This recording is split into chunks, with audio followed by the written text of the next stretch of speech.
Well, it is a Stampede edition of Barn Burner, and look at our Stampede queen herself, Cami Kepke in studio. Howdy. Producer Jack, he's here as well. My Retired, I hear. We'll get to it. I'm Ryan. There is no Boomer. There is no Rhett. They are both in the rectangular province, I'm told today. Out of commission. I think they're in commission. Rhett's in a great spot. He's probably near a body of water. Dean's now a groupie for a country band or something. It's really weird. We'll find out more next week. We need Boomer's version of Taken. We will get Boomer's version of some sort of wild road trip. I don't know. Next week when he returns. We've got a great show ahead for you. Jeff Marek from The Sheet's going to join us. The players and owners have a new CBA. Byron Bader of hockeyprospecting.com will stop by as he does every once in a while. He actually was with the In the Dome boys, those cursing pirates, those beautiful gentlemen, those Oiler haters that we know and love. And he also has done his organizational rankings for all 32 NHL teams. So we will see how the Flames stack up, what he thinks of the draft class. And we had a trade in the NHL a couple days ago, so we got things to do. But before we do that, I'm going to tell you this program is a presentation of Bet365. Jack, I hope you've been hitting these Blue Jays during this big run. Finally lost a game, 10-1 in their last 11, off today. Whatever it is, never ordinary with Bet365. If you're watching a game, I know how to spice it up. Tons to get to on the program. If you want to get involved, super chats are the way to do it. Add a monetary amount to your comment, and we will get it on the program. Take that money, and rather than spend it on beers at Stampede Tents, we will give it to the Youth Centers of Calgary, which, Cami, is a much better place for that money. Well spent. Much better spent than tent beers. How are we doing? Are we surviving Stampede? I know that I have a reputation, and I, as a grown-ass man, have survived many Stampedes and understand the trials and tribulations of a 10-day marathon, but I need to check in with everyone else. Cami? I mean, it hits harder as you get older. I think I left my knees back in Wild Horse. I'm a terrible dancer, but I'm quite small. So, but I'm small. So, like, friends who want to, who can two-step always want to two-step. Oh, yeah, sure. Yeah. So, like, my friend from Saskatchewan, excellent two-stepper. He's like, do you want to dance? And I'm like, I've got -5 rhythm, man. But immediately it's like the flips. And those are some hard landings in the boots. And the next time, my knees are killing me. Good to hear. Jack, Stampede update. We were out for Sneak a Peek night, Cami. Jack, myself, and a few others were. We got the red carpet rolled out at the Stamps game, sideline passes, Brett Michaels. That was the tease for Stampede. So since then. And then they rolled you back up in the carpet to take you out of the facilities. Yeah, yes. we did okay. Have any of the cheerleaders texted you back? No. Okay, shoot. That's not happening. What's the rest of the Stampede story, Jack? Yeah, I did the sneak a peek, and I haven't been back. I haven't really left my house. He didn't like what he peeked at. I haven't been. Oh, I might make it down this weekend. I think, Jack, there's all these great festivals in the summer, and in our part of the world, we don't get a lot of nice weather. So whether it's like, this is the jazz, this is the comedy, and then this is Stampede, Western Heritage, and Klondike Days, whatever they do up in Munsonville. There's lots of summer festivals. It's very unusual that Jack is running his July Film Festival during Stampede at his house. He's literally staying in for the best 10 days in Calgary to watch movies. Yes, I am. And God, they're good movies. What have you been plowing through? Last night I watched Heat, which we talked about a couple weeks ago. Yeah. Like, you got to watch this. So I did last night. Have you seen it or not? I've listened to a podcast about the making of it. That's the thing I do. I don't watch a lot of movies, but I listen to how movies are made. That's such a Cami answer. My God. Yeah. Ask me about The Godfather. Haven't seen it. Know a lot about it. Yeah. It's an epic. It was so good. And there's the one scene. I don't know about spoiler alerts or whatever, but it feels like it's 45 minutes of gunfight. It's unbelievable. Yeah. Outside the bank. Yeah. Yeah. Wild. So anyway, yeah. So Jack's I finished film that. Festival's ongoing. I started Scarface. I didn't finish it. I fell asleep, but that'll be tonight. Okay. Then I'll move to the next. And he's gonna be aggressively Italian by the end of the summer. No regrets. No regrets. You don't miss being I've social. been to Stampede 100,000 million times. Is that right? In the last 8 years since I've graduated high school. All right. I do not miss being in those tents. Yeah, you know what? I think, what was it? Wednesday was the scorcher. That would have been a tough day for the major would have been around, as Boom would tell you. Major Swass. Major Swass. Well, even like I was in line last night to get in to go to the Surge game when it was raining, and I got inside and I saw some people I knew and I gave them a hug, and I think they thought I was sweaty, but I'm like, it rained. They're like, you're really damp. Yeah, I'm just very excited to see you. Wow, just sweating profusely. I'm nervous. Surge were in action at the Dome last night. You were there. How did that go? Oh, it was unbelievable. I think they had like 7,000 people there. The marching band was there. The Stampede marching band is awesome. I get so fired up for a marching band, and they were like perfect. They went from like Wonderwall to Paramore to My Chemical Romance, and they wrapped it up with Pink Pony Club. And they did the smart thing where they played to both sides. They did like a couple songs facing one side, flipped around to the other, so everybody gets the show. Yeah. And those kids can like hip thrust a lot. They're moving, they're grooving, they're swinging around the instruments. They get some chats. They got the flags. Yep. I saw them at the Banff Canada Day Parade, and then again they were at Stampede Bowl, Jack. We saw them. The teams came out to the Stampede Marching Band, which is awesome. Shout out the Stampede Marching Band. Awesome. Appreciate your work. The other bit of sports, Surge were last night, and by the way, they won. A crazy comeback. They were getting smoked. They got outscored like 36-16 in the second quarter. Oof. It looked like it was going to be ugly, and they had like kind of collapsed against Edmonton their last game out. Right. And then Evan Gilliard like casually set a franchise record for points. What's that? Roared like 40 back. plus? 37 points. Oh, wow. 37 points in a single game. And it was a laugher at the end. They just stomped him. I think it was like 107-91 at the end of the night. So now 107. That's a huge number for the short clocks. Like you don't see that often. With the target time too, and they closed that bad boy out quick. Love it. So congrats to the Surge as they got it done at the Dome on Stampede grounds during the Stampede. Exciting development for them. Calgary FC was in action 2 nights ago. I was down there shooting some content for an upcoming little thing we're working on. Cabs fell in penalty kicks to Vancouver FC. That is a Canadian Championship match. They're not out of the tournament. That's another one against the worst team in the league. Lost 5-4 on kicks. We're down 1-0. Scored it up in the second half. That one stings a little because I think when you're at one end of the standings, they're at the other. Oh, we're just going to move past here, and then maybe the Whitecaps, maybe this team. Oh, shoot. Did they get trap gamed? I don't know. I thought Vancouver was, full value, but I don't know. They left a lot of their best guys on the bench for the second half, and then they had to use them in the second half because they were down 1-0. We'll see. Okay, hockey news. We had a trade a couple days ago. Isaac Howard and Sam O'Reilly swapped for each other. This is an interesting transaction because I believe Sam O'Reilly would be considered the top prospect in the Oilers system. He was selected very late in Vegas as the Oilers traded this summer's first rounder to select him in a year they didn't have their first rounder, which was odd because I sort of thought you're in a window to win and you use those first to get players that can play now. And that's eventually what they turned him into, which is Isaac Howard, the Hobey Baker winner for the top collegiate hockey player. Tampa he's been their top prospect for a while. And I know we started talking about him when Noah Hannafin said, I'd prefer to be in Tampa Bay. Mm-hmm. And you're like, okay, well, if Noah Hannafin's going to go to Tampa, which didn't happen, what do they have in the system? What can you get back in a trade? They don't have many first. Who's their best players? And you're like, oh, Isaac Howard. Okay, Michigan State, good player. 3 years in, torched the NCAA last year. He'll step in with the Oilers and get a real shot to play in the top 9 out of the gate. 26 goals in 37 games. That's nuts. 52 points. Yeah. Now, he's not young. Like, he's 21, which is, he's not old, but when you in the world of prospects, that's, those numbers are impressive, but you kind of want to know what you got by then. Yeah, like if someone had posted the list of Hobey Baker winners at the same age, and it's like, they're guys, but there's no stars in there. No, that doesn't mean he won't be one. It also doesn't mean he's guaranteed to be a good NHLer. We'll see. He might need some AHL seasoning. Don't know. But O'Reilly goes to Tampa, who are having contractual breakdowns with Howard. Howard goes to Edmonton, and the Oilers pick up another dude that we don't know a ton about that maybe he'll get to play next to Draisaitl.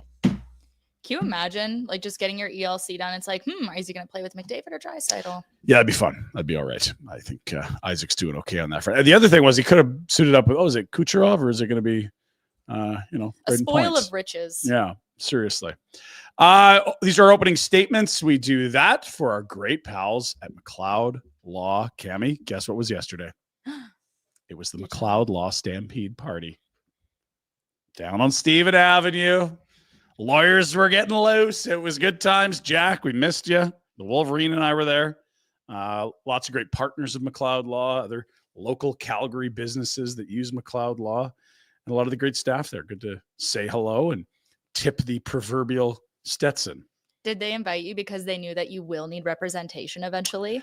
I just thought like there couldn't be a safer stampede for me than literally lawyers that we have a strong relationship with. No matter what stupid decisions I make, they will advise me either against it or, fight for my rights and such, which although keep me out of the drunk tank. Might be a conflict now because they do not lack mens rea because they have knowledge of your wrongdoings now. There was no wrongdoings. It was a great party. So big thank you to McLeod Law. No matter what your legal needs are, check them out. They are the one name to know in Calgary, local roots, Calgarians through and through. And Peter Klein, Jen King, Austin, the whole gang. Great to see them. And you don't need a lawyer till you need a lawyer, but then you need McLeod Law. McLeod-law.com at McLeod Law LLP on the socials. What else is happening hockey wise? I don't know if you want more on the O'Reilly Howard deal. Like it's a deal. It's prospect for prospect. It's not a Flames thing. Flames did sign Sam Morton yesterday, who is, I think, a really nice AHLer that might get a sniff at the NHL level if they run into some injuries. He kind of feels like a Justin Kirklandy type, like if then the cookie crumbles the right way and there's an opening, fourth line center. Very well could be like a feel-good story that people want to cheer for. It might not necessarily be a top 6 guy. Did get to make his NHL debut right at the end of last season. Scored in that debut. He did, along with old Zane back in April. Zane, Suniev, he, and Brstevich all made NHL debuts in that meaningless Game 82 where they look great. And I know you had mentioned earlier today, there's a lot of excitement around Zane for next year.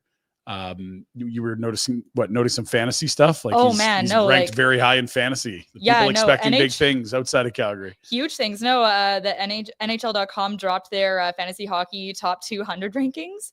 Perek is already ranked higher than Huberdeau. Yeah, and positionally different, but there's great expectations for this young defenseman. Still, they got him there at 185th. They've got Huberdeau at 194th. They've got Perek's ahead of what do we got here?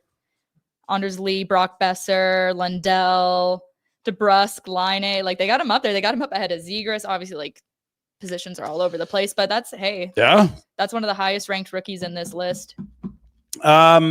We are going to be joined by Jeff Marek of The Sheet coming up in about 10 minutes time. We have Byron Bader as well from hockeyprospecting.com, and we can wade into the Perek conversation with him. What was the draft like? For those that don't know, Cami works for the Western Hockey League. It was a great year for the Western Hockey League at the draft, I would assume, with the number of high picks you had. And it was funny. You were commenting off air. Everyone's like, man, this draft in LA, it's too slow. And you had 9 picks in a row from the West League. Like, slow down. This kid's going too quick. I have to do all this stuff. The draft is the most chaotic thing behind the scenes. So I was on the ground in the Sphere last year, and I was running camera and doing all of our interviews with the players who got picked. And once the top 10 went, it was Lindstrom went, Iginla went, Jakubczyk's going, Catton's going, and they're going one after another.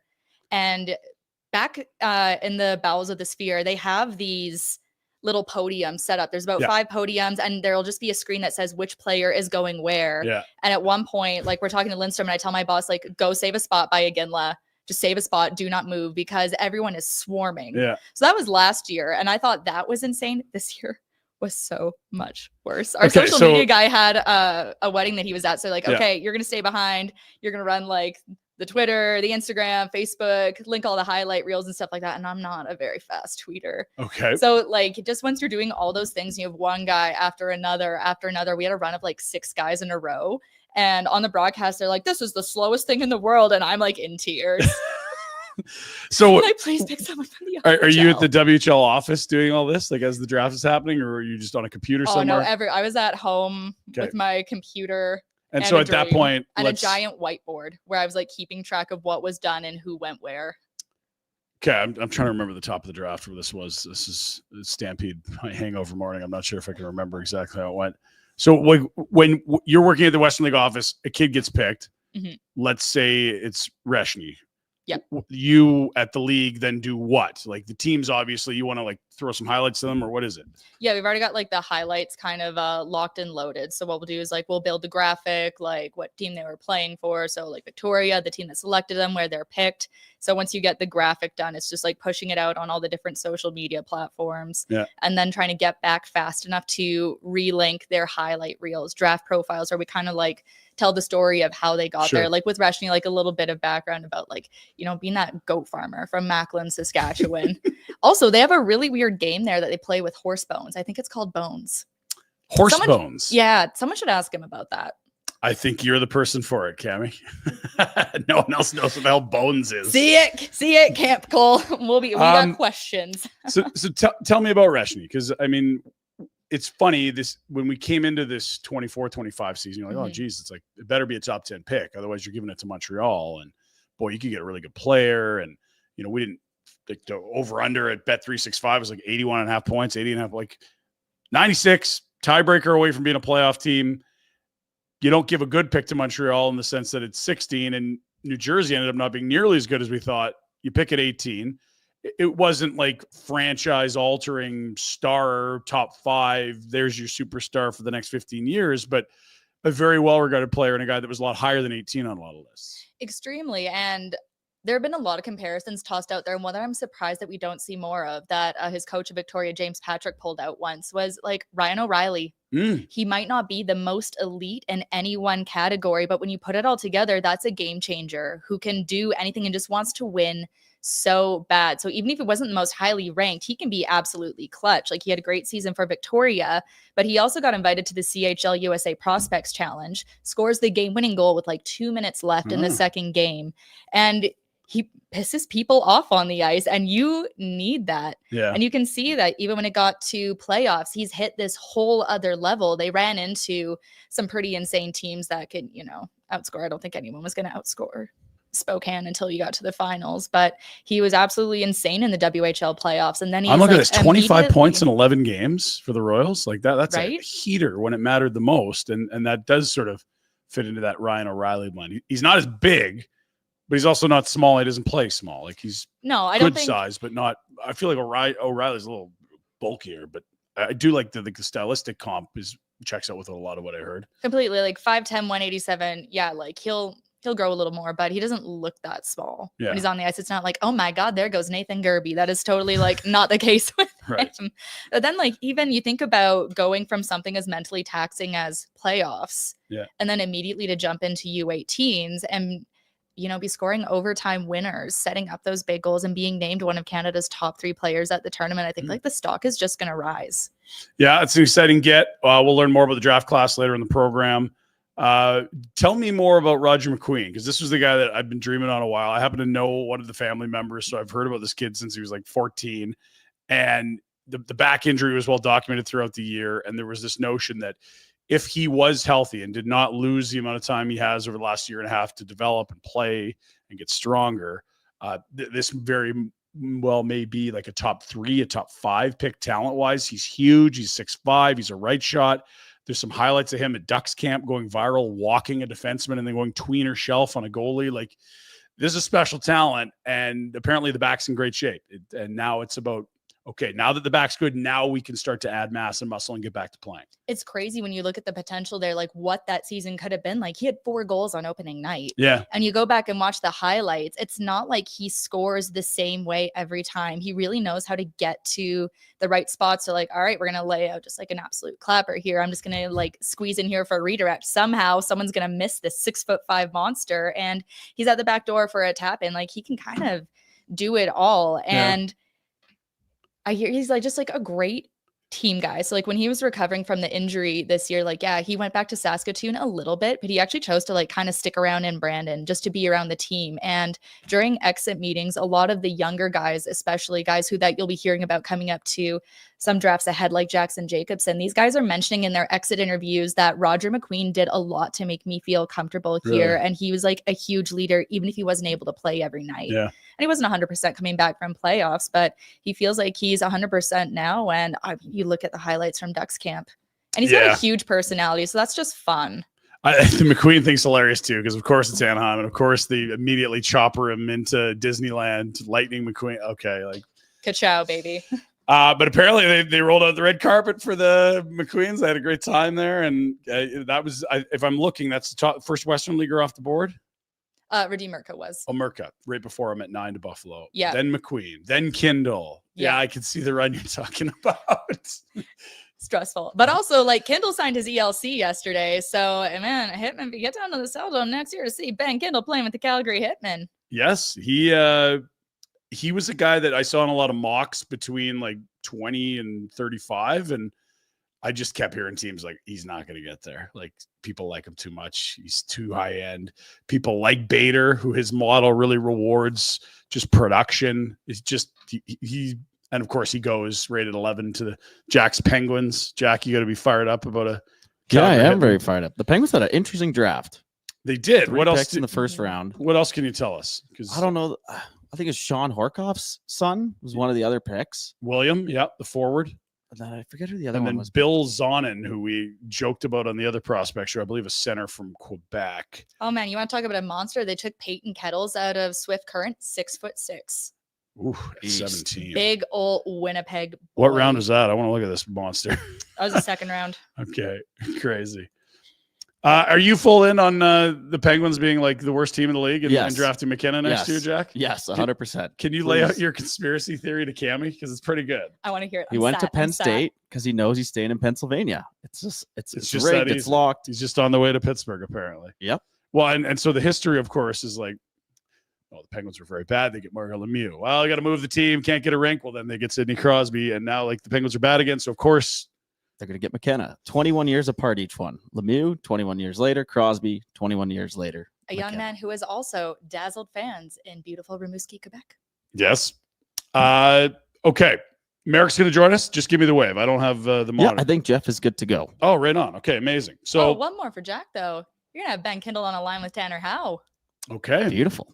Yeah, Kindle's he put up some pretty crazy numbers for his draft. Honestly, like, I was surprised. I think it was his eyes that had him like so low on some mock drafts because, like, obviously, like, probably see the Hitmen more than any other team, but he is so creative. Yeah, like, can play center or wing, but they like him so much more at center, and like, he's gonna hit 100 points this year. Crazy. Let's get to our guest hotline. We do that for our great pals at Crystal Waters.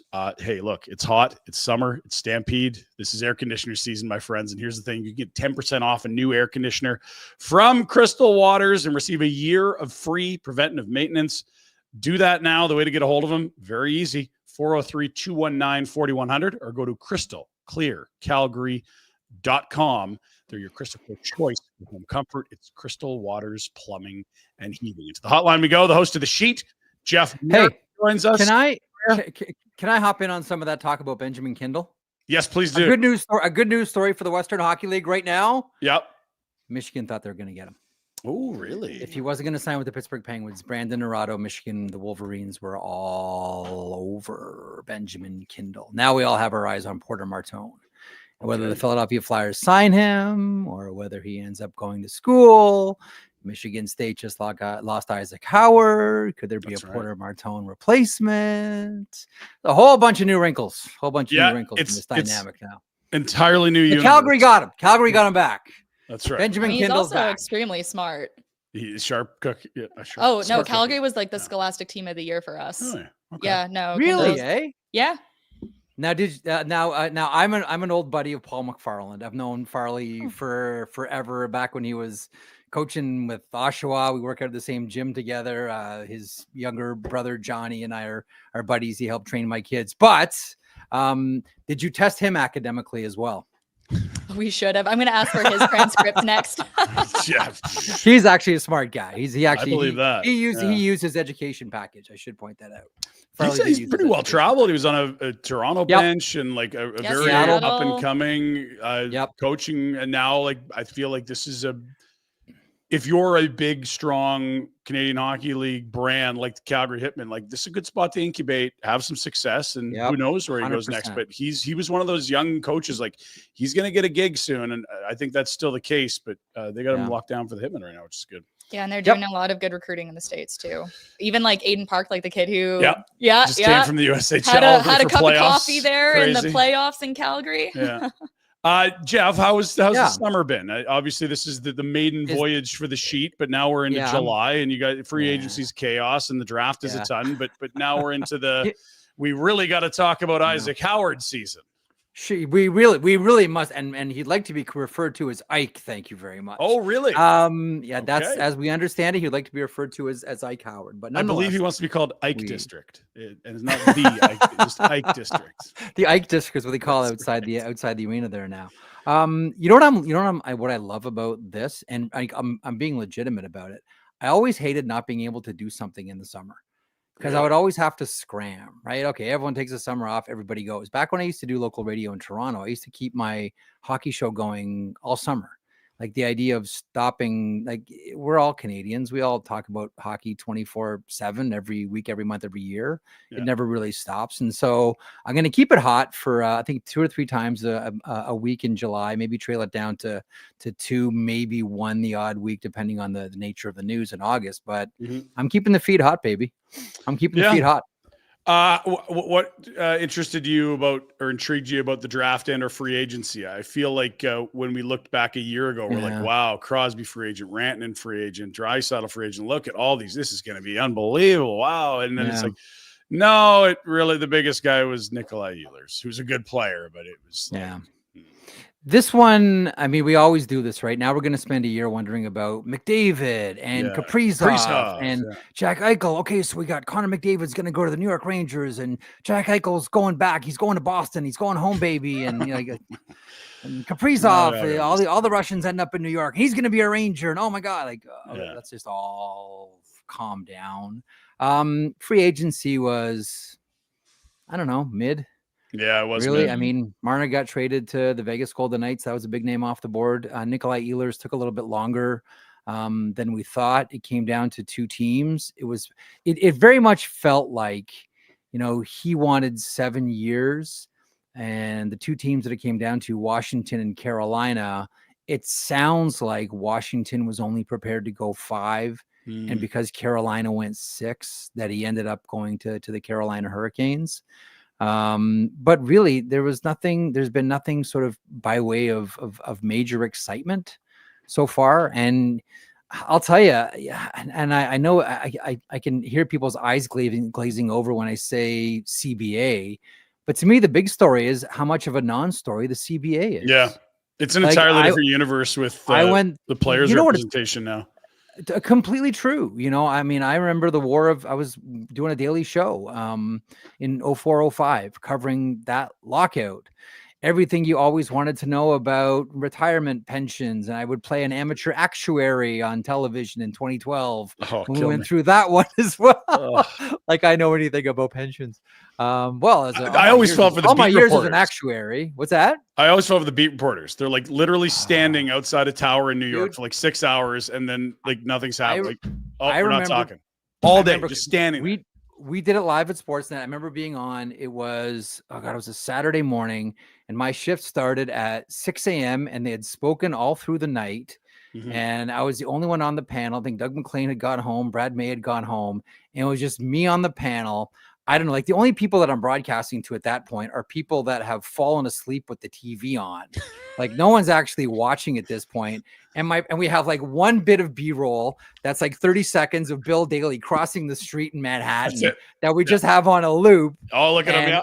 Sorry, that reminds me of covering court. That the one walking 100%. B-roll shot. Like and my producer keeps hitting the key, and all he keeps saying is keep talking. Yep. Keep talking. The worst word in broadcasting, Phil. Phil. Phil. And then he's like, all right, well, let's get out the telestrate. Let's get Howie Meeker in here now. Look at this. He sees the curb coming and really nice hip flexor activation. He gets the leg up and it's a smooth transition into the taxi. But if that happened now, you would have like all of the armchair body language experts on TikTok. Like this is what we know, judging by how Bill Daly. Well, hang on. It looks like his briefcase is a little more full than when he first went and talked to the Players Association. Does that mean we're close to having a deal? Is he taking this back to his? Is that a memorandum of understanding in there? Is that what that is, Jeff? What are the big takeaways from the CBA? Because you're right. It used to be war, and it used to be incredibly painful, and hockey fans rightfully have been very angry at the league for costing them a season and a half over the last quarter century, and rightfully so.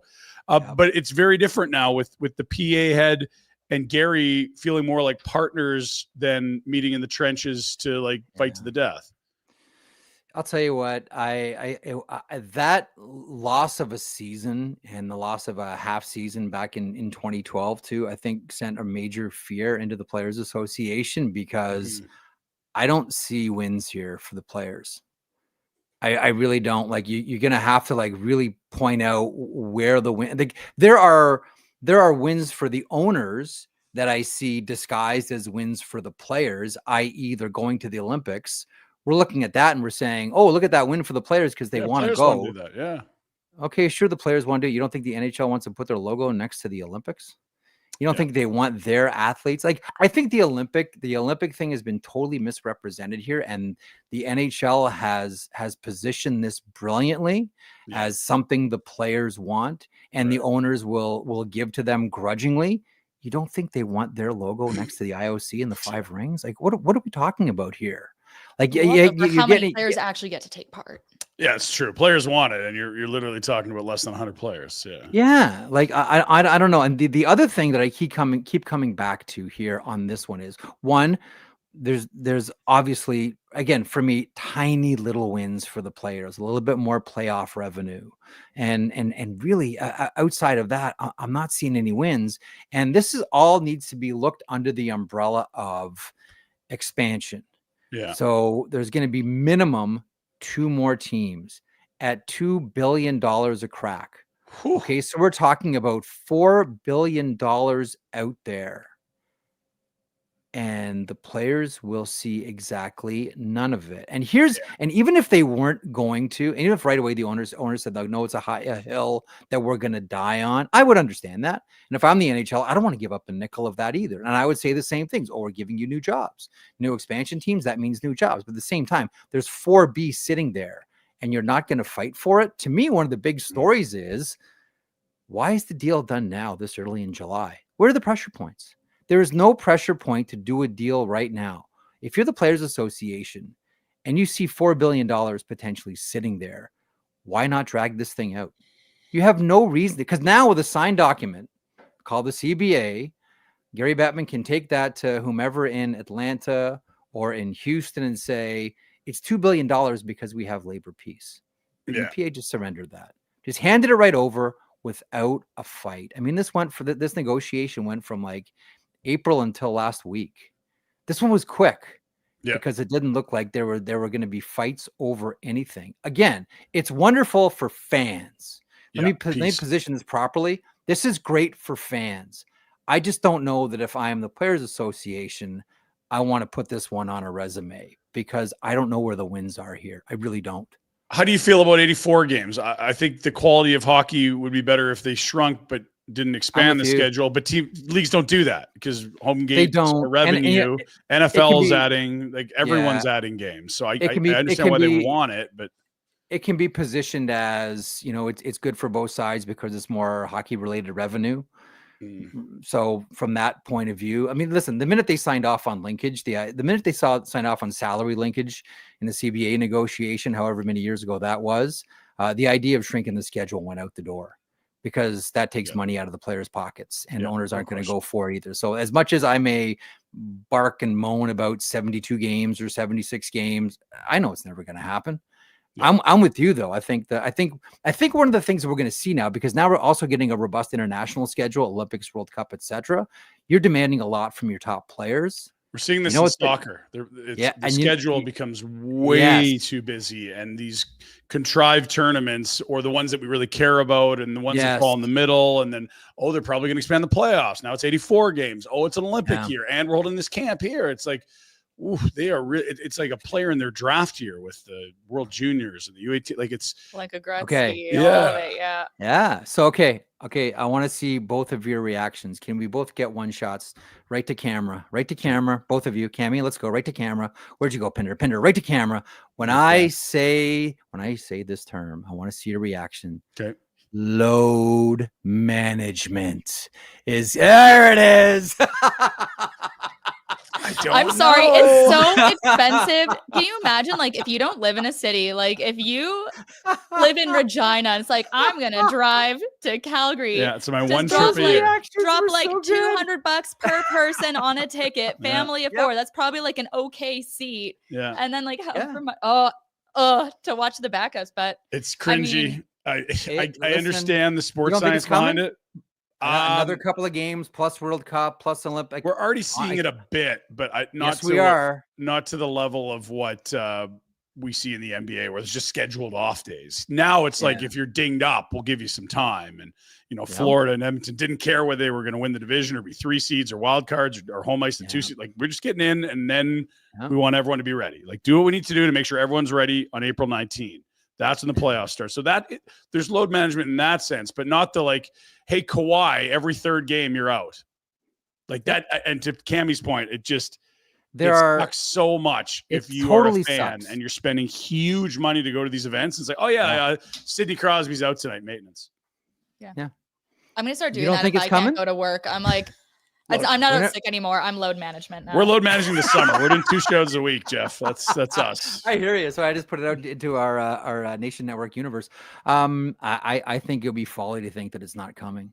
Look, 82 games is hard. You look at what these guys look like by the time the playoffs start. Like, it is hard. It's a tough season. And then you go, like the Florida Panthers have gone deep 3 years in a row and won it twice. You can imagine what they're feeling like. There'll be guys starting on LTIR after having surgery, etc. Like, this is going to be the new reality. And this is what happens when you stretch out your season. I've always said, guys, like, if I could change one thing in the NHL, like if I could suggest one thing to Gary Bettman every single year, it's the same thing. Get your game out of June.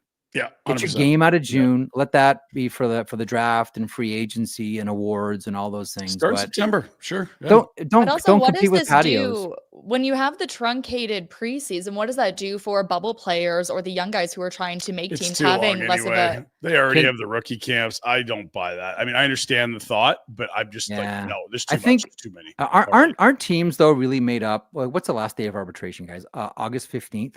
Okay, at the last day of ARB. Like, by the time arbitration's done, teams are made up. There's maybe one couple of roster spots. Yeah. Like, who's going to be our 4th line center? Oh, who's there's 7-8 defensemen? One guy goes to the A. Yeah. Oh, there might be a battle for a backup. Is it Prosvetov or is it Cooley and Cal? Like, it's the fringes of the roster. Right. That's what we're talking about. Fraser Minton a couple of years ago with Toronto. Sure. Yeah. Yeah. So like there's as far as like teams always say the right thing. Oh, no one's guaranteed us, but no, the CBA and the contracts have dictated. There's some one-way deals. It's funny. I was talking to Anton Thun yesterday. He's a retired agent. He's a veteran of the CBA wars, and he's looking at how the system now for players has become even more restricted by way of, bonuses and et cetera, and how much you can have in bonuses and how they can be structured and everything. He said, what you're getting to is like contracts going to be done by ChatGPT. Yes, do we really need agents anymore? Well, honestly, like you look at some of the hockey projections on contracts, like they're all bang on. Like I think it's Evolving Hockey does it, and the guys out of Minnesota, if I'm correct. Yes, and they have a spreadsheet every year, and they're like, just by plugging in data, here's what we guess the contract will be for said player. And 7-8 times out of 10, it's bang on. Like it's you're literally saying, okay, we think the team's going to ask for 3.5. We're going to ask for 4.25. We'll settle at 3.8. Like it's just okay. We do the charade and meet in the middle. Yeah, it's done. Like And to your point, you can only do bonuses if you're over 35 or entry level. You can't add them. Structure is getting even more restrictive too, and teams owning players' rights for 4 years and don't have to sign them to a contract. Like, again, like I'll come back to the point that I made at the beginning of our conversation. Where are the wins for the players here? Yeah, they're going to change term length, max term length. I don't know whether to view that as a win for the players or owners, because from the owner's perspective, it's like, okay, you're not going to get yourself into these gross, wish we could buy this out. This nightmare won't go away. Bad contracts. But the thing that the players have done that I think is pretty silly is they've all been very keen to max out term. And then by the time their deal's up, what might have been a high percentage of the cap isn't anymore. And so maybe forcing them back into the market more often could be a win for the players. I guess if you look at it, you could look at it that way very much. Hockey players generally want security. That is changing. That is, I should say, like that. The caveat is it is Matthews is the one. So we'll I mean, listen, Connor McDavid is also represented by Judd Moldaver at Wasserman, and same as Austin Matthews. If they follow the same model, we all suspect that he will. I'll tell you the one thing that and again, I've been banging on this drum for a while, and I know it's not going to go anywhere. But as much as we sort of, bemoan the idea of, players and all the no trade clauses that are out there and no move clauses that are out there, and how tough it is come trade deadline time to move players, how difficult it is to be able to make your team better. We know with the cap, of course, it's money in, money out on a lot of these deals. One of the things that I've always believed is that, and I know that it probably goes nowhere because we're talking about money outside the system. But one of the things that I've always believed is when you ask a player to waive his no trade clause, what you're proposing is this: give me something in exchange for nothing. Right. That's not business. That's charity. That's do me a solid so I can get what I want. What you get is the inconvenience of moving away from your family and your friends into a new city and so be gone. But we get a chance to make our team better here. How would you guys feel if they created a mechanism whereby if you asked a player to waive his no trade or no move clause, he gets $1 million? Rhett proposed this last couple of weeks. $500,000 hammering on it. And I'm like, yeah, cool idea. So the next CBA will be up in 5 years. We'll talk about it then. Like, it's done. But that's it. But the idea I like. But again, like for a player's win, like, sure, I don't know if it did come up in these negotiations, but as I look for any kind of player wins in this CBA, to me that would be one. Like, okay, you know what? You're asking me to do something for you. That's fine. This is a business, and what I get in exchange for helping you out by waiving a clause in my contract that we both negotiated, both sides in good faith, I'm going to get $1 million. That to me, and I don't like the word fair, but I'll use it. That to me seems fair. So this ties in nicely to the Rasmus Andersson conversation, because the situation you're describing is exactly the one that Rasmus and his camp are in with the Calgary Flames. The Flames would like to get a great return for Rasmus. Rasmus, I think, has one shot at free agency in his whole career, or at least one last chance at a big contract. His next deal will likely carry him into his late 30s and the end of his career. He's been on an undermarket deal for most of his career. He's been a very good Calgary Flame. He likes the city, but it's clearly time that the team goes one way and the player goes the other, because he doesn't really match their window. They're going to be young and trying to be competitive in a couple of years. And Rasmus is quite good very now, about to get more expensive, and then will decline into his late 30s like all players do, because Father Time's undefeated. Like, how do you see this one playing out? I understand Calgary wanting to get more, but too many people are mad at Rasmus in my mind, including Rhett, a former player, where I'm like, he literally negotiated the right to have a no trade. He's allowed to use it. And you're like, hey, extend here. It's like, I got a year left. Like, I'm not really thinking about where I'm playing after that, or like, maybe I would, but like, I'm not committing to that. Yeah. It's funny.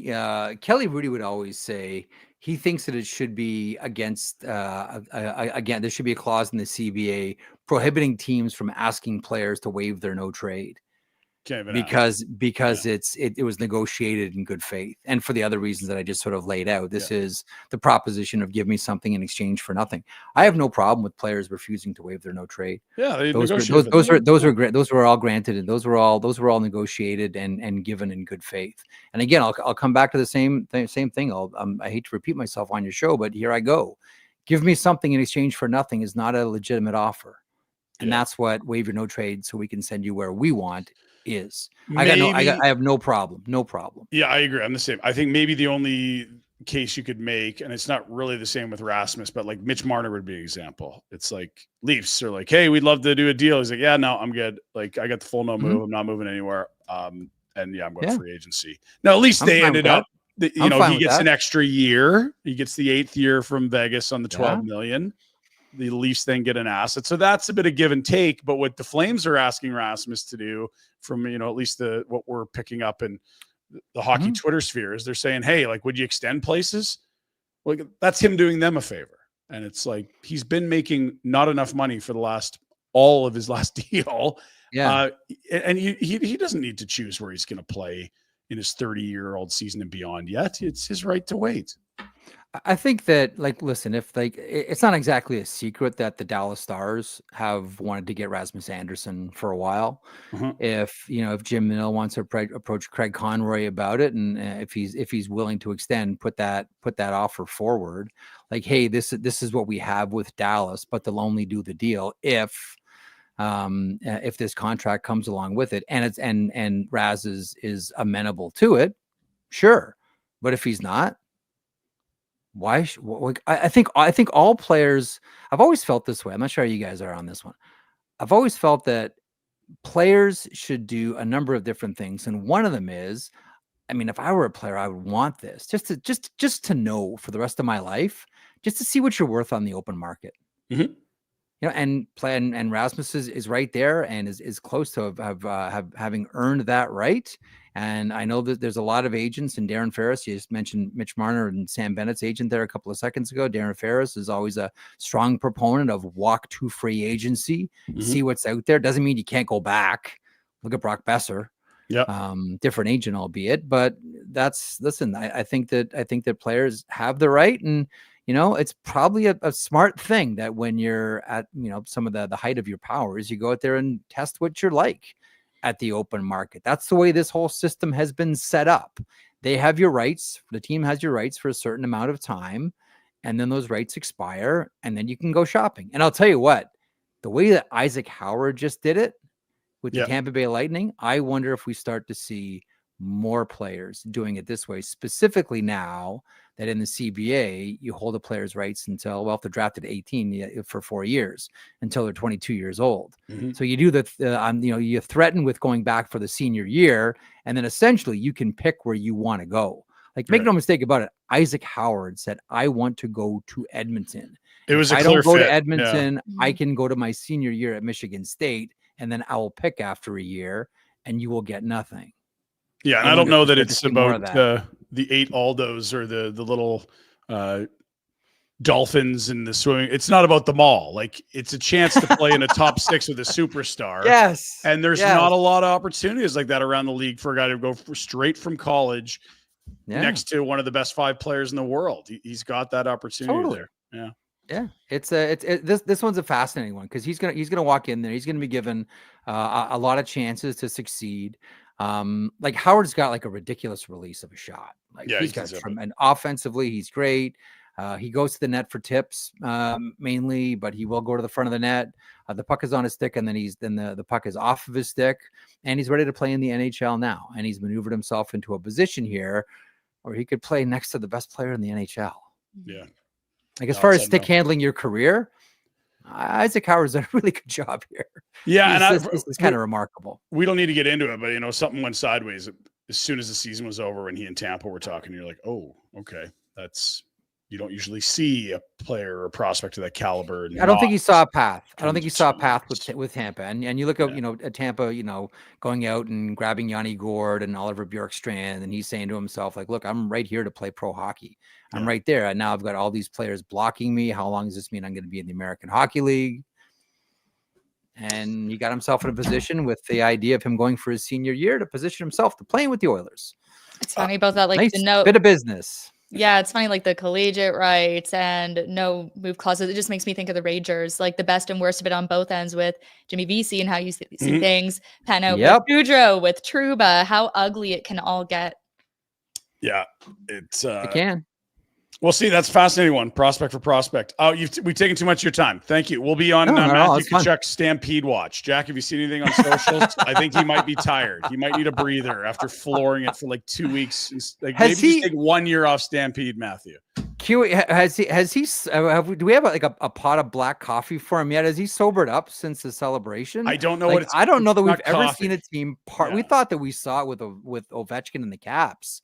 I don't know that I've ever seen a team party like this with the Stanley Cup, and that includes like the Phil Esposito, Bobby Orr Bruins. How about the Mark 70s. Messier left the cup at a strip club Rangers? There was some teams that floored it, but these guys put on a masterclass this year. They really did. No. That's a very fair point. The cup may or may not have ended up at the bottom of, I think it was Glenn Anderson's pool. So you know what, you may have a good point. That, you know what, as far as the summer show would go, which Yes, is the sordid most tales of the debauched cup. team The cup loves a good to dunk. win the Stanley Yes. Cup. Well, I'll tell you what, there was one. You can go see it on YouTube. When the Toronto Maple Leafs won the Stanley Cup in 1967, Clarence Campbell, and he always loved vodka and orange juice, apparently, had been drinking all day long. Mhm. And when he went to hand out the Stanley Cup, he was over refreshed, let's just say, and the speech is garbled, Oh my and you God. can barely understand what Clarence is saying as he hands the Stanley Cup over to George Armstrong. And I don't know that it's the only time, but it's probably, I mean, certainly I don't think Gary Bettman's ever done it buckled, but like it's the No, only that's time that not a Gary. commissioner/president has handed the Stanley Cup over in less than sober spirit, let's just say. We've been over refreshed here in Calgary. It's Stampede Week. Thanks for joining us, Marek. Thanks, guys. Appreciate it. And You good? yeah, big pots of black coffee everywhere. Sheet, Thanks, what's Chris. next? Give us the tease. Today we got Steph Rosner, who covers the New York Islanders. So one of the more interesting teams all of a Yeah. sudden, like after as soon as Lou Lamoriello moves on, all of a sudden it's become one of the most interesting and entertaining teams and intriguing teams that we've seen in the offseason. So I'm going to talk to Steph about what's next for the Islanders. Love Right it. when the dress code goes out the window. Yeah, mustaches. Let's go. That's why he's actually Oh, baby. They were hanging on to it just for Lou, Cami. Oh my Yeah. God, I never thought about that. That's Mutton so true. chops, Oh, big that's old so wax true. curl. Everyone's gonna go wild. They have a new policy: only facial hair. Let's roll. Get soul patches, all the gross stuff. Finally, Kyle Palmieri can grow his beard back. Yes. He's the Oh, one guy that just looks nuts. so different without a beard. I never normally you get used to it after. I can never get used to seeing Kyle Palmieri without a beard. We don't It's get it like when back. small children have their dad shave their beard off for the first Yes. time and they just Ah. cry when they see them, don't recognize them. My kids Stranger would do that. danger. We've never seen. Thanks, Jeff. Have a great one. Have a good rest of your show, guys. All right, Jeff Marek in the sheet coming up later. Some Islanders chat. They've gone from like one of the worst prospect pools in the NHL to suddenly one of the best with that incredible haul in the first round. They win the draft lottery to get Schaefer, and then the Aitchison, the heavy hitting defenseman, and I believe Eklund as well, the dynamic Swedish forward. Like that's suddenly. That was a very old, fossil, prehistoric, Jurassic time team when Lou left not long ago, and it's turned over pretty quickly. Thank you to Jeff for joining us on the Crystal Waters guest hotline. Again, air conditioning season, 10% off, and a full year of free maintenance. Didn't mention said it, but AC. the old Stanley Cup just about got a drink in the bow Is that a right? couple years ago. Do you remember when Logan O'Connor and Cale Makar arrived via boat with the Stanley Cup? Did they float down the bow from with the cup? Is that what it was? They weren't floating. I think it was Okay. actually like a Calgary Fire Department Sure, boat. It was okay. like they weren't driving it. They were holding the cup at the Yeah. front, but there were all these people like lining, Yeah. trying to get like, get close to them as they're getting ready to dock. And the boat stopped like kind of abruptly. And you could just see that flash of fear Oh, as both of them are like, yes. There's so I remember that Logan O'Connor is a Glen Lake kid, and Mhm, my mhm. kids play Glen Lake, so he brought it back to Flames Community Arena, which is like 10 blocks. I was from there here. for that. I saw you there. That's right. Yeah. You were doing stuff back in the Cougars room with helping them unveil it and getting some viz and stuff. Was it Global at the time you were doing that? Yeah. Yeah. Anyway, my kids they got to see the cup, and Logan incredibly kind with his time. Talked to every kid. It's proud.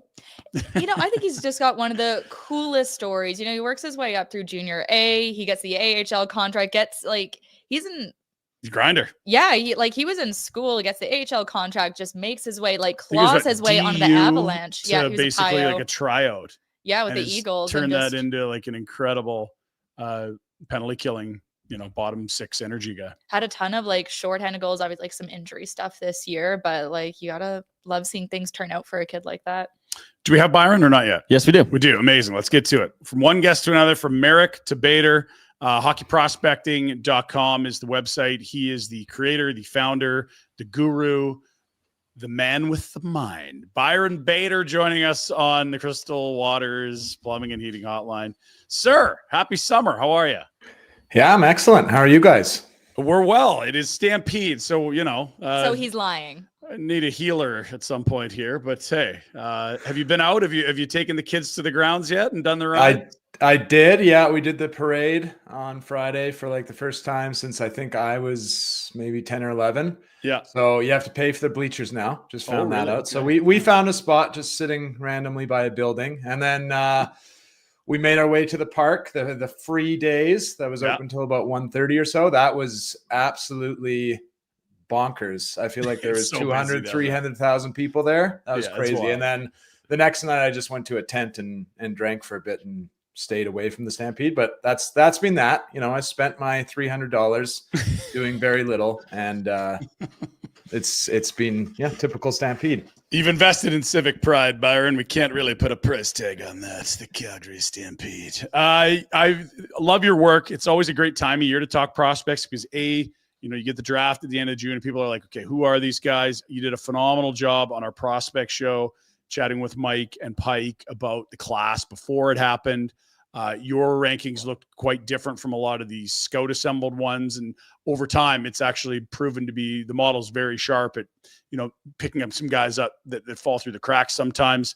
Biggest takeaway from the draft before we get into some more granular stuff with the Flames and then organizational rankings?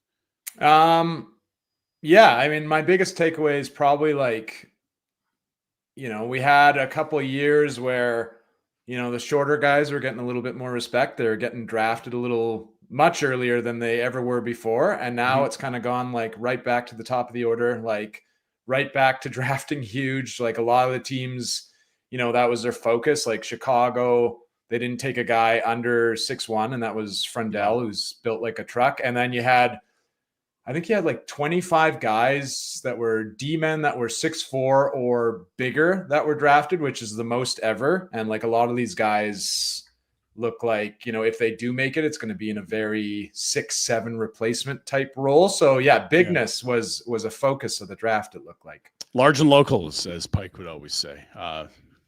Big, and you can't teach big. Tell me about the Flames draft class. You loved their 24 class from Vegas. And have been heaping praise on them since that draft a summer ago. It sounds like they had another very good value hunting draft this year.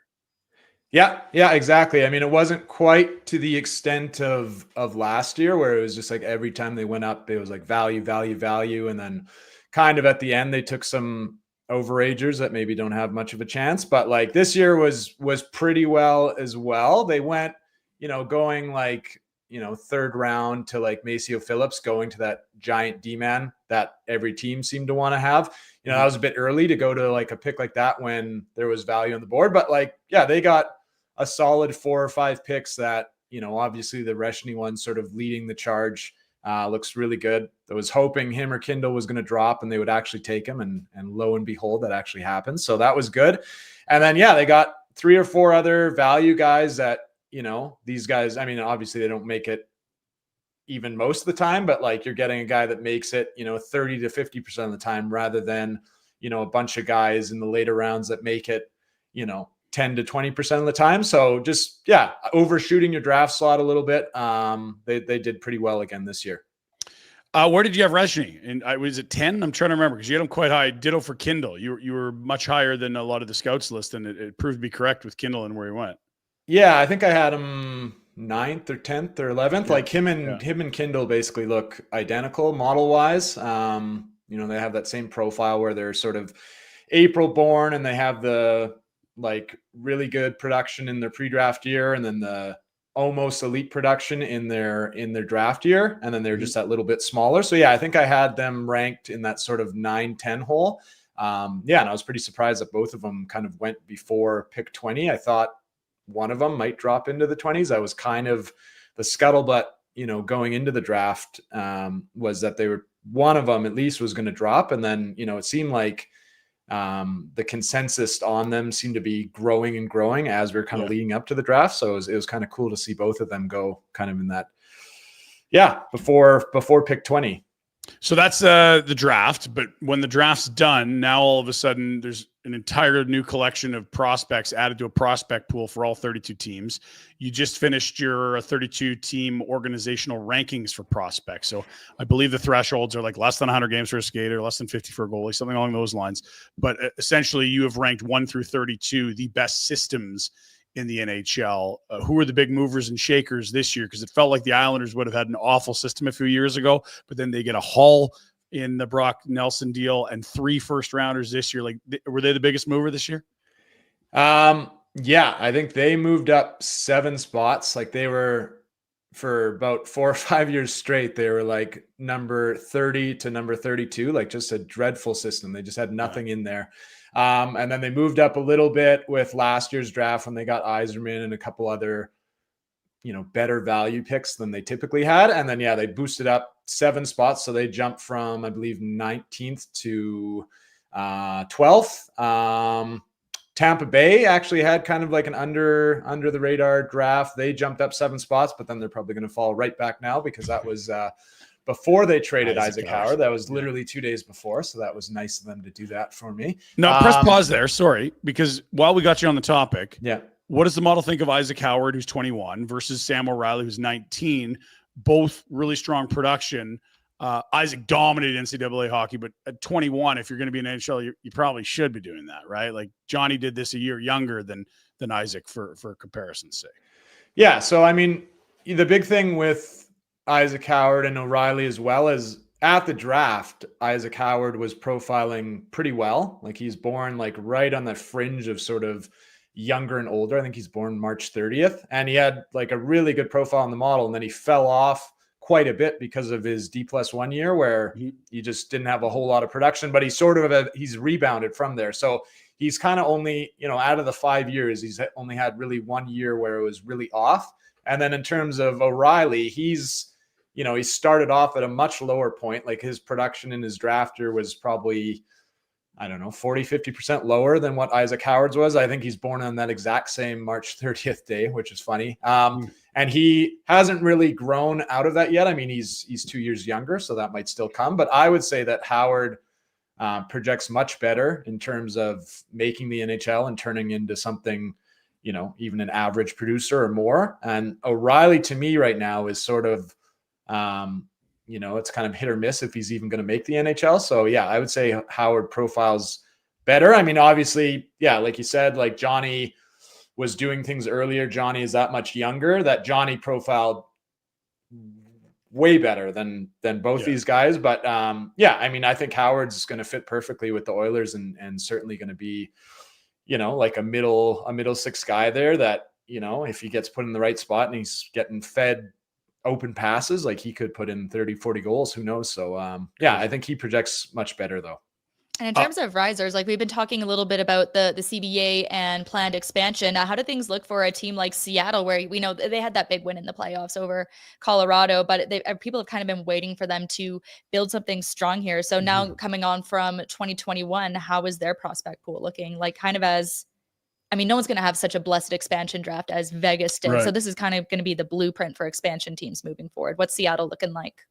Yeah, they've kind of been steadily growing their pool since basically inception. So they actually have like a really, really strong pool. They're 4th on my list.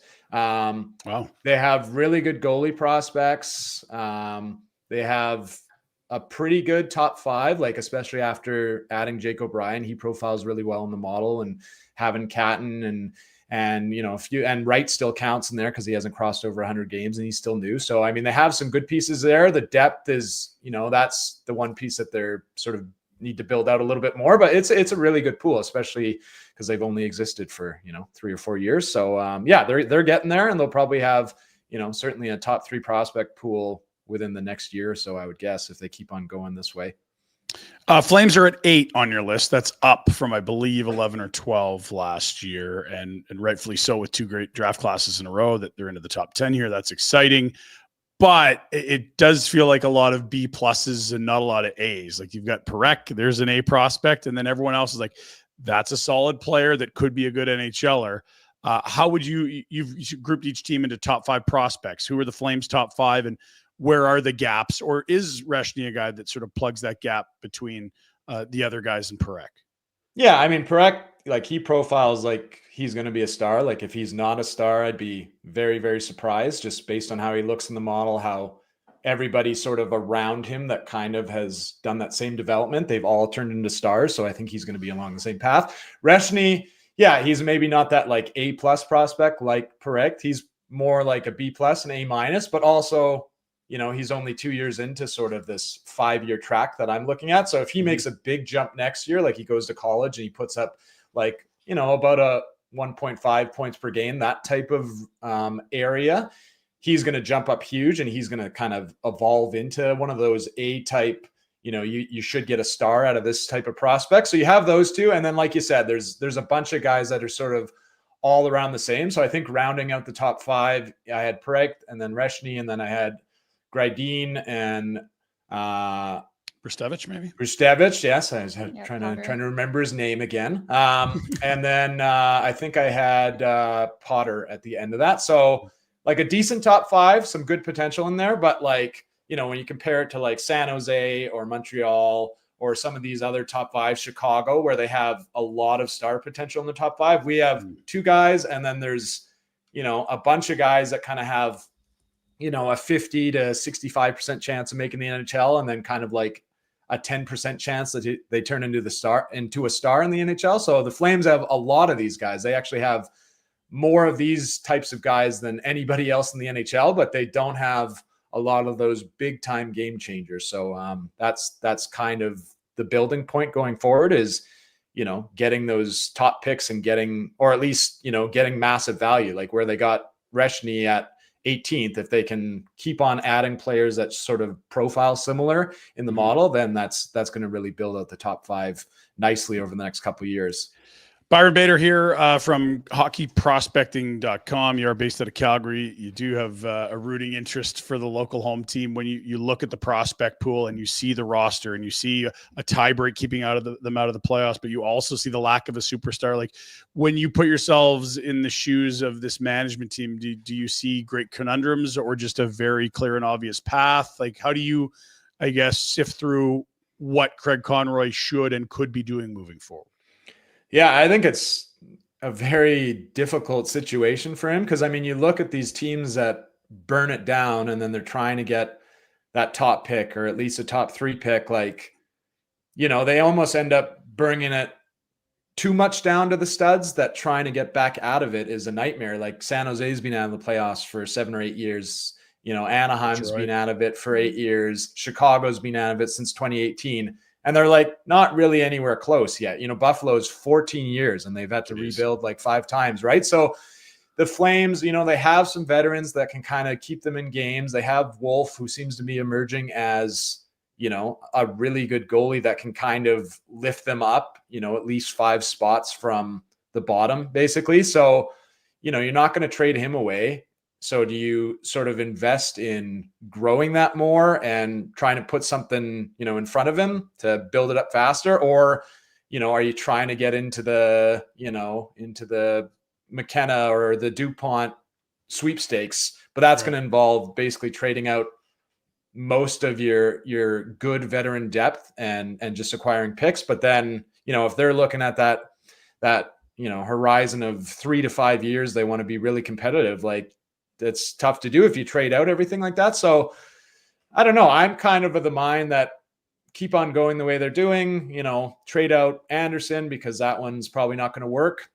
If you get basically an overpay for, a Kadri or a Coleman, maybe you trade that out and you take those picks to the bank. But then otherwise, you like this year, we were all stressing that we were going to give up that pick, and then we ended up picking 2 spots after that Montreal pick, right? So, and then we end up with a pretty good player out of it. So I'm of the mind that, just it's a lot of luck involved. So just go with how the cards flow. And, I don't think we're going to be in that sort of top 3 sweepstakes over the next 2 or 3 years. I think the team's just good enough to stay out of that. So, it's a difficult spot, but I would kind of keep going the way they're going and just make the value picks where they can. And if something works out and falls on their lap, the Islanders jumped up how many spots this year? 10 spots. So if something like that works out with us, which it never does, as the Flames have never picked inside the top 3, right? So if that finally happens, then great. But otherwise, I think you just have to anticipate that you're kind of not going to be around that spot and just find value otherwise. I love the hockey conspiracy theorists. It's like, oh, no. Bedard's going to go to Chicago because Chicago, they need a star. And it's a original 6. And Jack is full in on McKenna's going to Pittsburgh 21 years after Sid, which was 21 years after Mario.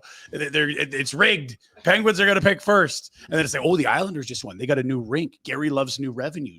New rink. Calgary's got a new rink. They're going to win when they get the rink. Like, or we go old school. Gilbert Perreault should have been a Canuck. Sure. That was a real one. Trust me. I believe you. I don't know. They are due for some luck, Byron, at some point. So, they are, but when will it happen? Well, yeah, I mean, never is what it feels like, but I mean, they're due. They are due.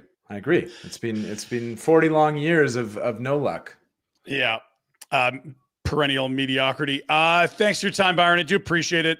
Hockeyprospecting.com. Plug the website and how people can get involved. I know this time of year, everyone's very excited about the young players in the future, especially when teams are closer to rebuild than contender. But your site is incredibly unique. Does a great job. And I love that you've been tracking your own selections so you can actually, over the next decade, really see like, okay, my model outperformed these 18 NHL teams. We're squared off with this many. Like, these guys did a little better. Like, that's pretty cool.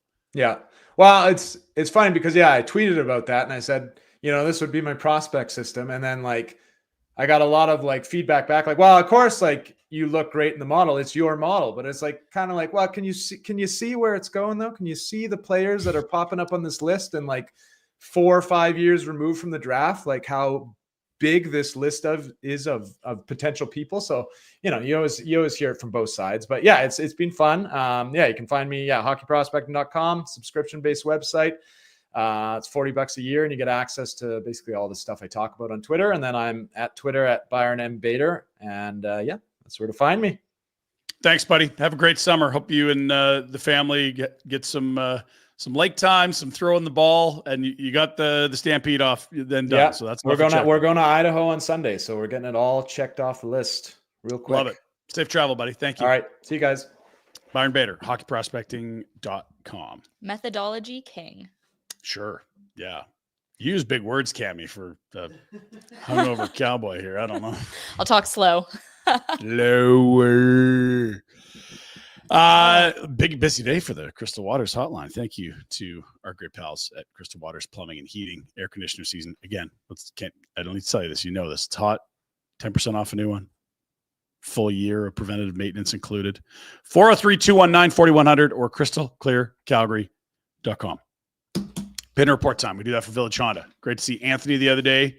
They're getting the show and shine coming up. Acuras, Hondas. They're even allowing some some outsider brands. So I'm so happy those happen in big cities because like growing up in a small town, that is like the event of this season. Going to the old show and shine. I remember moving to small towns to do broadcasting. You're like, oh, this is a thing. Like, you literally just like some dude waxes his car for 3 days and then they shows it off at like a parking lot. That's like an event. That's a thing to do here. Oh man, my hometown does it at the same time as the Blossom Festival parade, and that parade is unhinged. There was a guy who wasn't even like an official part of it. He was dressed as a Sasquatch and he was handing out pine cones to the children. That does sound like the valley you're from. Yes. Northwest Auto Mall online, villagehonda.com. And again, more on their website. It's your dealership for life. We'll quickly rip through some of the news. We've touched a lot of these points already, but we'll start at flamesnation.ca where the writers are always writing. Pike's piking. Gould's goulding. Oh, hot couple alert on the Jumbotron at the Surge game last night. Tell me about Pike and the misses. No way. They made it and they were having a blast. Was it the deep throat cam or was it just did they pan to popcorn? What was going on? Yeah, was it the kiss cam? It actually wasn't. They didn't do a kiss cam, which I enjoy. I hate kiss cams so much. You've heard my kiss cam story? No, tell me. I've been on the kiss cam with my sister, and then Dean was very kind to go and That's reach out the most to the crested thing I've Calgary ever heard. Flames and get the video. We did not kiss. It was like, oh my gosh, that's my brother, and I'm like, and everyone's like, oh, but yes, the kiss cam is very funny.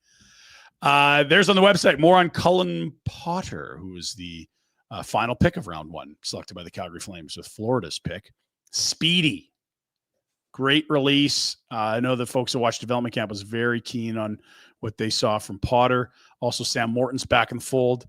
When you look at this roster, Cami, it's pretty much set for the Calgary Flames. I mean, they do need to figure out if Rasmus is going to stay or going to go, and where does Parekh fit in, and who's your 7? Is it Pahal? Is it a Bean?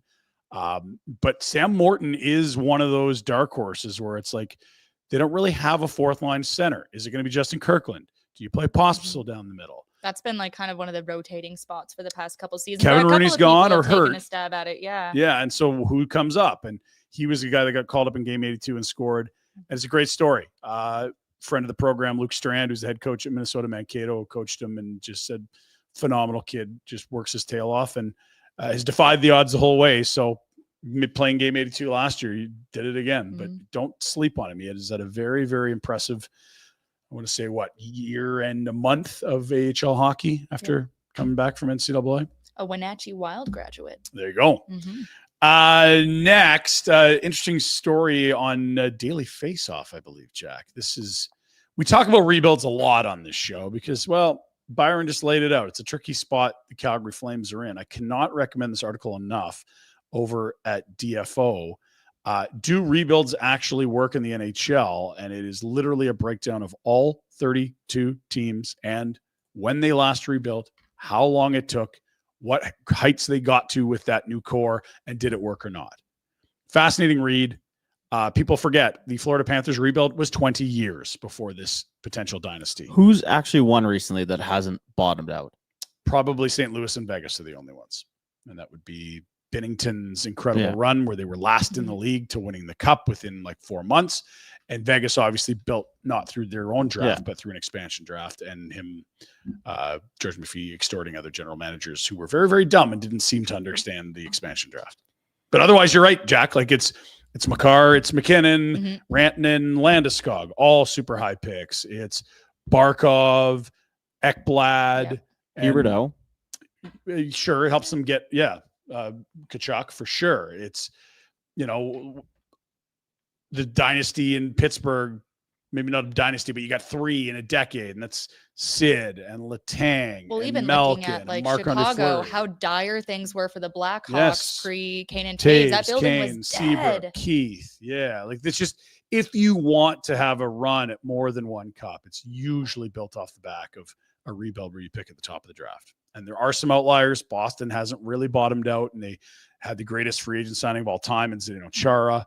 You found some gems later in the draft, like Bergeron, I believe, was second round. Marchand wasn't a first rounder, if I'm correct. Like they did incredible work in the draft. But generally speaking, if you're a team that's a strong contender, it's because you were really shitty at one point and got to pick high all the time. Hi, Edmonton. Hi. Like 4 draft lotteries in 7 years. Yeah, okay, we get it. Like you were awful. You were the worst run team in pro sports, and you were gifted a superstar. And now you get to contend. That is rebuilding. And it drives people nuts like me, as you can tell, but it works. And yeah, you could be a Buffalo. Dude. But like Buffalo's the worst run organization now in the league. The last time they made playoffs, I hadn't hit puberty yet. Cami? Couldn't drive yet. I have zero It did not comments. work. Let's move, Jack. I think that's the 3rd time I made you say that today. I think No we're going on a comments. record. Yeah. Yeah. I can say it. I'm trying to remember the context of the other one. I don't know that it's show friendly. Headphones. Here's the trade. That's right. Large cans. Large cans. Oilers Never been said to me in my life. and Tampa Outside of the Bay. context of these bad boys. Moving on. Isaac Howard goes to Edmonton, and Cal O'Reilly goes to Sam O'Reilly, excuse me. Not Cal. Cal was a collegiate player up in Miami, Ohio. It goes to the Tampa Bay Lightning. This is an interesting breakdown for Frank because these are very different prospects. They're very different age. And when players are in their infancy like these two, you have wildly diverging, like where people think they're going to end up. So Frank summarizes the trade by saying, fascinating trade. Depending on who you trust, some scouts think O'Reilly is the better long-term prospect. Howard is NHL ready now. And that would be a reasonable outcome, I'd expect, that Howard can step in and impact an NHL roster much more now, but you might have a better player in 6 years and a younger player in O'Reilly. So a win-win potentially. For sure. I mean, Edmonton's best players are at their best right now. Take advantage, keep swinging while you can. If you're into that Oilers kind of thing. If you're into hanging banners, I think a roster player that helps this year is probably the priority. So I don't mind that deal for the Oil. Where are we going next, Jack? Local sports, or do we have anything else in NHL? Local sports. Local sports. Cami, I need the updates. Local sports. Local We sports. talked a little bit about the Calgary Surge earlier today. They're killing it. Like they are a championship contender. every year. They're definitely in the conversation. Once again, they have so many guys who have NBA experience. We talked about Evan Gilliard setting a franchise record with 37 points and 107-91 win last night. He plays with Raptors down to 5 in the G League. So now second in the West behind Vancouver. And to be clear, those teams hate each other. Bandits and Surge. Hate each other. It's always a thing when they play each other. So Calgary's next home game is actually going to be against the Bandits, and that's going to be on the 25th. At Winsport. At Winsport. Good. That'll be Place. fun. And we did get the vibes were very good last night. We've been pimping the marching band. Let's take in some of the sounds from the Dome last night from the Surge. What a celebration here on the floor. The Stampede band playing. You can't go wrong with a marching band, Jonesy. I'm waiting for the horse to come riding through, right? Is this Grey Cup week where the horse rides in the lobby of the hotel? It's a great week here, Stampede week. Everybody enjoying it. So too, Commissioner Mike Moriali. Ceremonial white hat today for the commissioner. There he is right there. Congratulations to the commission, the CEBL, who's enjoying this game tonight. Odd Black legend. I do wish they cut to when the band was doing Paramore and not Pink Pony Club. Both bangers, both bangers. But yeah, but so they're back at Winsport on the 25th. In the meantime, they're on a 2-game roadie. They've got the Saskatchewan Rattlers on Tuesday in Saskatoon. Struggling a bit, bottom of the West, 4-11. Can never count them out. It's target time, man. And Winnipeg is hosting championship weekend this year, so that means only one team from the West is gonna it's huge between Calgary and Vancouver for positioning here down the stretch. Huge, and they've met in the playoffs many a time. Vancouver has knocked Calgary out, and Winnipeg has one of the star players from the inaugural season for the Surge and Simi Chateau out there. Okay. Stamps or Cavs? Where are we going next? Where do you want to go? One is much happier than the other. Let's start with happy. Stampeders off to the great toilet bowl of the prairies. Oh, it's a beautiful. I love Mosaic Stadium, but we cannot deny what it looks like. We met there. I don't know if you remember that. Is that where we met? I'd probably seen you in scrums or something like that, but it wasn't until we were in Regina covering the Jets and Flames outdoor game. Right. And it was the lobby of the downtown hotel, and Bettman was holding a press conference. And then it was, I'm trying to remember, the head coach was the former Bill Peters at the time. Yeah. I think it was an overtime loss for the Flames, but I don't know that we really interacted and said hello. Did they lose 2-1 or did they get shut out? Was it 2-1 or 3-2? Yeah. Yeah. I think it was 2-1. It was a very low scoring game. I remember it being so cold. My earpiece died doing live hits outside. So I couldn't hear the studio talking to me. And I just had to hope that they're asking the questions that I sent them. And I know my cameraman, he just had to go. He had to point to say go. And while I'm doing this, I also think I got frostbite on my nose a bit. Geez. While this is going on, Mike Vernon just walks beside me. He's like, I'm going to my heated suite. So good. Enjoy. Good living, Mike. Well done. But anyway, so Stampeders going out to take the Riders. Last undefeated team in the CFL. Riders up 4-0 right now, 7:00 on Friday. So Stamp second at 3-1 after handing Winnipeg its first loss. Lots of storylines here. Jake Mayer, but he's not going to see a ton of time. Riders whooped BC 37-18 last week. It's the best teams going head-to-head, but Corey Mace versus Dickinson, top offense in Saskatchewan versus Calgary stingiest defense. Running backs will be interesting. AJ Ouellette versus Dedrick Mills. And I think I got odds for the game as well from Bet365, Jack. I don't know if you have those handy or not, but Riders are favored. No doubt. Riders are favored. The line is 5. We'll revisit that later in the program. One of the craziest things, this is the most Saskatchewan thing I've ever seen in my life. Used to be a court reporter out there. Okay. And I remember covering, it's sad. It was a murder trial, but during examination, they were trying to establish how a witness saw something, because they had already kind of established that they were intoxicated at the time. They were drunk at the time. And how do you know that you saw this at this time on this day? And in a court of law, the witness said, I was walking back from the old Taylor Field. The Riders beat the Bombers 29-27. And they're like, yes, of course. This is the most Saskatchewan thing I will ever see. I remember it was yesterday. Ron Lancaster. Okay, very good. Rider fans. Yeah. One of a kind. So Stamps Friday night at the Durs. That'll be a fun one. Top 2 teams in the West. And Stamps a great turnaround story under Dave and a new crew and an entirely new defense. Calgary FC, the news less good. I was there Tuesday night.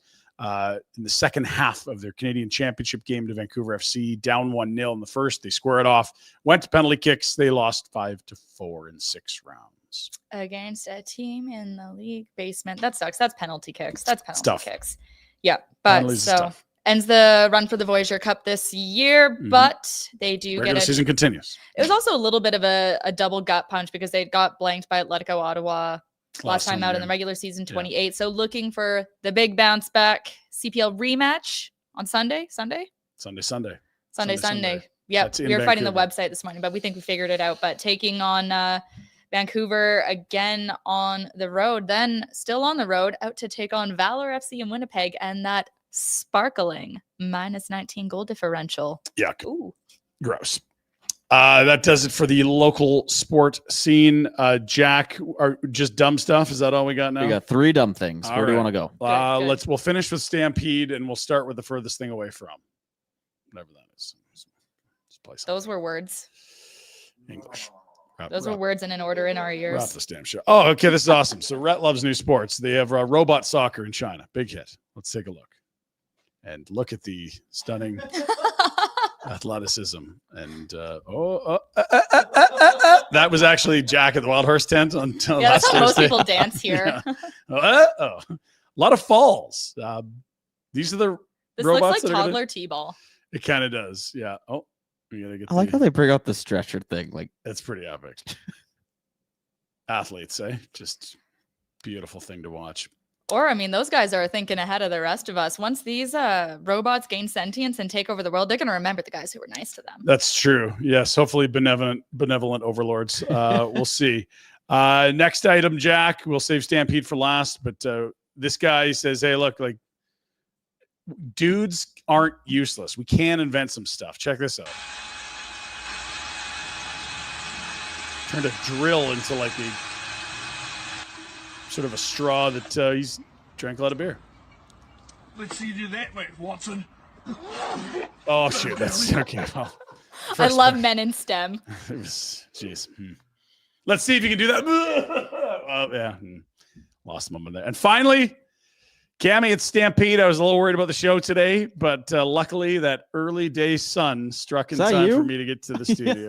Can you zoom in on that? This is...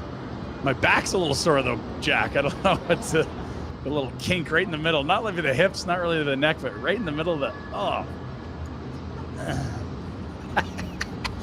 You know what? I hate to say this. Until it zoomed in, I was like, oh, my God, I think I know who that is. But I know another person who they were face down. Right. They were face down until their mom came to get them.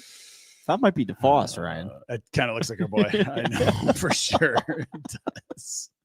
Be safe out there. We're halfway through a home stretch in sight for Stampede 2025. That's your Pinder Report for our great friends at Village Honda. Hey, they got some lots. They got some units on the lot, I should say. They got supply chain's been a thing. It's like, I don't have a lot. They got a bunch now. Go get them. Get your Hondas.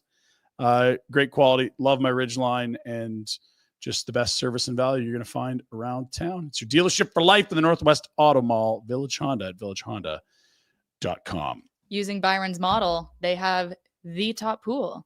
They've done great value. Great value. Cami, I'm going to ask you a weird question. Hit me. Do you snore? I don't know. Okay, so just that's good. We'll leave it there. I know a lot of the viewers don't want to. They have this Cami's in this. Can't. Leave it at that. Let's pretend that you snored. I'm sure I do sometimes. I'm sure you don't because you're perfect. But if you did, I would tell you to go see Dr. J at outdoor.dental. Because here's the thing. They obviously got this Soleil laser that's great for dentistry. Oh my God. They're letting bottle collectors come in. Look at that. That's 5 cents right there. But this laser not only helps with dentistry, it can help with snoring issues. The soft palate in the back of your throat, 2 15-minute sessions. They move the laser back and forth. Pain-free. And then all of a sudden, that soft palate tightens up a little bit and you don't snore as much. Trust this caveman. It's worked. And that means I'm sleeping better, not to mention my cave wife next to me sleeping better. Outdoor.dental. I can think of so many people who need to go there. Yes. We have a birthday party coming up in Banff, and we couldn't find a hotel that would let you stay for one night out in Banff. So we rented a whole room in a hostel for like, it's still gonna be more than $200 a person, but there's some loud folks. These are some loud folks, and I think they need to preemptively go. Very good. Do you remember the caveman days? Don't know if you were doing afterburners for us then or not. I mean, I remember. You're slowly evolving. Yeah, the mullet was a vibe too, Jack. Mullet I was don't good. know. I'm kind of feeling the mullet right now. I might have to tighten the sides and Do it. get the party in the back. Rhett just Have you ever had the freshened his racing up. stripes? I did, yes, when we went down I feel like to you've had that, yeah. Yeah, he did. Arizona, we did the racing stripes. Speed, eh? Well, we didn't talk about the other haircut. Which is, Jack turning into a monk. that's right. Right. We have to Well, do a nice little circle. It's Jack's right up Film here. Fest. He's becoming a monk. He's a recluse now, avoiding society, not interacting with people of any ages or, just movie time. And full monk? Just you Full start monk. start wearing robes, shaved head, the whole thing. Whatever they do. Whatever they do. I don't really know, Learning but- a lot. So not like a fun monk, like Ewan McGregor, Obi-Wan Kenobi, and like Phantom Menace. Perfect. That's a recluse monk. Yeah, that's our Jack. Oh, we should get him a little clip-on braid. That'll be your new haircut instead, actually. That'll be your monk haircut. Let's get to our bets. We do that for our great friends at Bet365. No matter your bet, it's never ordinary at Bet365. Must be 19. Please play responsibly. And yeah, it's a wide range of markets. You want to put a wager down on Wimbledon. You want to do some CPL. You want to do the Riders and the Stamps. Baseball. Blue Jays are hot. NHL futures. NFL. They got it all at Bet365. Got a couple here. Blue Jays, red hot. Finally lost a game, Cami, yesterday. 10 wins in a row, one away from matching a franchise record. They fell in Chicago. They've got 3 left against the Don't Have a City Athletics, not Sacramento, not Oakland, just the Athletics who play in Sacramento, in a dumpy AAA ballpark. They have on athletics. Yeah, they don't have possums in the press box in Sacramento, so that is one of the big upgrades coming from Oakland. As actual possums were living in the press box. Do you think they are getting athletes for being too spoiled now? If Not in if Sacramento. you're not living with the risk of rabies, what are we doing here? I like the Jays with the 2.5 game lead in the AL East and 3 more before the All-Star break. They are going to add at the trade deadline. The Yankees, yes, they're good. Tampa, yes, they're good. But Jays have a 2.5 game lead and they're paying plus money. Yankees are actually favored on 365, so I'm going to see if I can exploit a little value there. Also, the Stampeders have been, I think, outperforming everyone's expectations all year. They were dogs at home against the Bombers. They were big-time dogs week 1 and end up winning. I'll take the 5 points for the Stamps at -110 as they head to face the Durs tomorrow night. You know what's funny, though? I don't know if Vern has a throwing touchdown. He did. His first Did he? was the first drive of the game against Winnipeg. Yeah, I think he had 2 last week. Oh, right, Yeah, last but game. but Yeah, I'm, yeah. it was an interesting note because it's week 4 and they'd had a bye, Mhm. and it's like, oh, that's his first touchdown. But you also had the Dedrick Mills hat trick the first game. They've been good. The only game they lost was that torrential downpour, like That day was awful. sloppy. They're 2-0 and we're there. They are 2-0 and Jack and I are there. Calgary Stampeders. You need me to make you a billboard and camp out on Crowchild? Put the pieces together. Jack and I go 2-0. Maybe if you dress up like Brett Michaels every game. So we always have the power of Brett. He was awesome. I was impressed. Brought the energy. Yeah, another thing that Jack has to add to his list of things to view. I mean, it's not a show. Does It's his anyone? film If fest. anyone, Yeah, yes. please put your If super anyone chats in. remembers Rock of Love with Brett Michaels, it is my favorite trash 2000s. Rock of Love. There was Flavor of Love with Flavor Flav. Flavor Flavor Flav. There was a rock version with Brett Michaels, That's a horrifying. Brett Michaels dating show in like 2007. It is so bad. His catchphrase is "What's going on?" And I might actually go with him for Halloween next year because it is so bad but so entertaining. He was very good at the Stampede Bowl. I don't need you taking runs at his reality TV show, Cami. Rock of Love with Brett Michael. Oh my God. Look at the bandana. That is a time and a place, Jack. There's a lot of bleach blonde hair, and some of it are even the women in that photo. Yeah. Crazy. Actually, the lady with the red hair is the villain of season 1. Okay. Good to She's know. scary.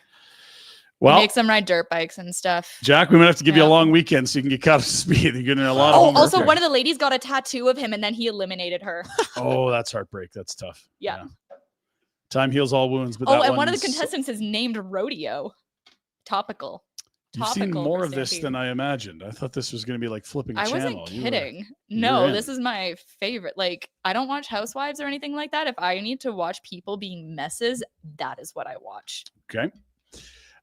Super chats, Jack. Anyone coming in with any recommendations for Jack's Film Fest? What do we have? Nothing. Today? Nada. Nothing. We got one message though that I wanted to pull up. Okay, let's do it. I was in Wainwright last night. The town is buzzing with the anticipation of the arrival of the Boomcat. He needs walk-up music everywhere he goes now. He will hate it, and I love it. Oh, it's going to be great. I want to know. Wainwright, Alberta. Everyone, please gather and head to the young ladies slow pitch tournament and welcome Dean Boomer Molberg to your great city. I encourage you to say hello, shake his hand, and offer him a 30-second hug. Please do this for us. We love you. Where was he last night? I think he was at a concert in Regina. Was that Regina? Okay. You've seen this guy like 4 times. This is like He loves Who this was it? guy. This is like Steinberg, Dave Matthews Band level of weird. Like, do you need to see the band that I many forget what times in they're a row? called. It doesn't matter, but I'm sure they're wonderful. And if that makes Dean Happy? or just less miserable, then I'm in. Was it the Elvis tribute at O'Hanlon's Irish pub? No. it's not. Damn it. Jesus. Was it a night with Styx and Foreigner? No, No. that sounds like casino music. Well, I how'd- guess we'll never know. How was the show today, Jack? Very good. Did we pass? Yeah, we passed. Jeff is Okay. great. Byron's great. I don't want to pull back the curtain the whole way, but we have been feverishly working behind the scenes to get some long form conversations in the can for later release this summer for when we exile Jack to Tibet to finish his monkdom and or vacation. Look forward to some really good chats, and there are a few more going into the can this week on top of a list that's already impressive and growing. We might not be here all the time, but when we are, we'll have fun. And when we're not, we've got some great chats with people of interest in sport and here in Calgary. Thanks for being with us today. Cami, thanks for coming in. It was great hanging. Hey, thanks for having me. It's been a while. I need a beer. Happy stampeding, everyone. See you, buddies.